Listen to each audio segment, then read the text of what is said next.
एक दिन युधिष्ठिर ने अपने भाइयों से कहा, भाइयों, युद्ध की संभावना ही मिटा देने के उद्देश्य से मैं ये शपथ लेता हूँ कि आज से 13 बरस तक मैं अपने भाइयों या किसी और बंधुओं को बुरा भला नहीं कहूंगा।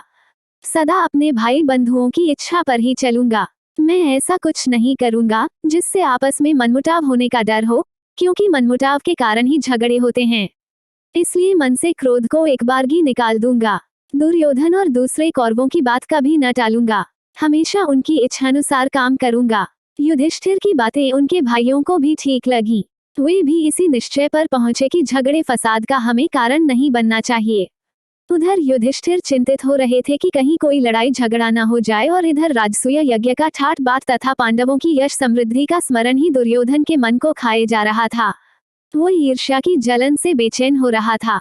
दुर्योधन ने ये भी देखा कि कितने ही देशों के राजा पांडवों के परम मित्र बने हैं। इस सबके स्मरण मात्र से उसका दुख और भी असह्य हो उठा।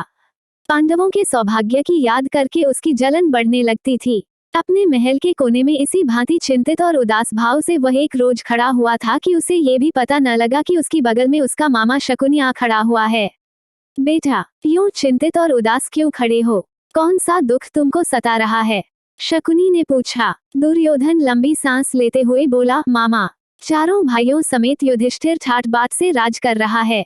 ये सब इन आंखों से देखने पर भी मैं कैसे शोक न करूं? मेरा तो अब जीना ही व्यर्थ मालूम होता है। शकुनी दुर्योधन को सांत्वना देता हुआ बोला, बेटा दुर्योधन, इस तरह मन छोटा क्यों करते हो? आखिर पांडव तुम्हारे भाई ही तो हैं। उनके सौभाग्य पर तुम्हें जलन नहीं होनी चाहिए। न्यायपूर्वक जो राज्य उनको प्राप्त हुआ है, उसी का तो उपभोग वे कर रहे हैं।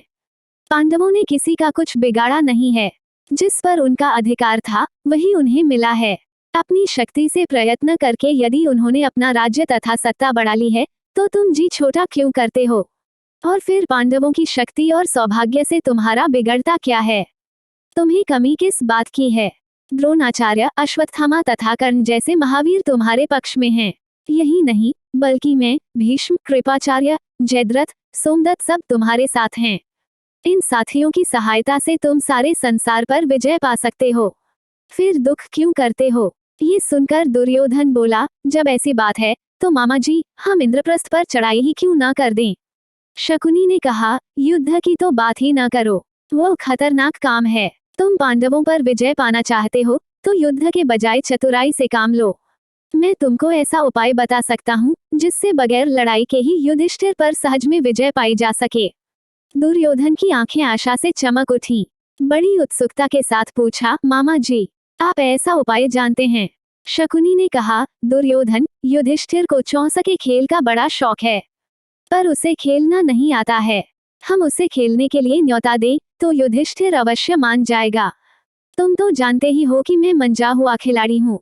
तुम्हारी ओर से मैं खेलूंगा और युधिष्ठिर को हराकर उसका सारा राज्य और ऐश्वर्य बिना युद्ध के आसानी से छीनकर तुम्हारे हवाले कर दूंगा। इसके बाद दुर्योधन और शकुनी धृतराष्ट्र के पास गए। शकुनी ने बात छेड़ी, राजन, देखिए तो आपका बेटा दुर्योधन शोक और चिंता के कारण पीला सा पड़ गया है। अंधे और बूढ़े धृतराष्ट्र को अपने बेटे पर अपार स्नेह था। शकुनी की बातों से वह सचमुच बड़े चिंतित हो गए। अपने बेटे को उन्होंने छाती से लगा लिया और बोले, बेटा, मुझे तो कुछ समझ में ही नहीं आता कि तुम्हें किस बात का दुख हो सकता है। तुम्हारे पास ऐश्वर्य की कमी नहीं है। सारा संसार तुम्हारी आज्ञा पर चल रहा है, फिर तुम्हें चिंता काहे की? लेकिन शकुनी ने धृतराष्ट्र को सलाह दी कि चौंस के खेल के लिए पांडवों को बुलाया जाए। दोनों के इस प्रकार आग्रह करने पर भी धृतराष्ट्र ने तुरंत हाँ नहीं की। वह बोले, मुझे यह उपाय ठीक नहीं जच रहा है। मैं विदुर से भी तो सलाह कर लूं। वह बड़ा समझदार है। मैं हमेशा से उसका कहा मानता आया हूँ। उससे सलाह कर लेने के बाद ही कुछ तय करना ठीक होगा।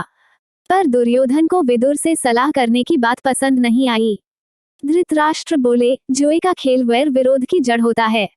इसलिए बेटा, मेरी तो ये राय है कि तुम्हारा यह विचार ठीक नहीं है। इसे छोड़ दो। दुर्योधन अपने हठ पर दृढ़ रहता हुआ बोला, चौंस का खेल कोई हमने तो इजाद किया नहीं है। ये तो हमारे पूर्वजों का ही चलाया हुआ है। दुर्योधन के इस तरह आग्रह करने पर आखिर धृतराष्ट्र ने घुटने टेक दिए। बेटे का आग्रह मानकर धृतराष्ट्र ने चौंस खेलने के लिए अनुमति दे दी और सभा मंडप बनाने की भी आज्ञा दे दी, परंतु विदुर से भी उन्होंने इस बारे में गुपचुप सलाह की। विदुर बोले, राजन, सारे वंश का इससे नाश हो जाएगा। इसके कारण हमारे कुल के लोगों में आपसी मनमुटाव और झगड़े फसाद होंगे। इसकी भारी विपदा हम पर आएगी।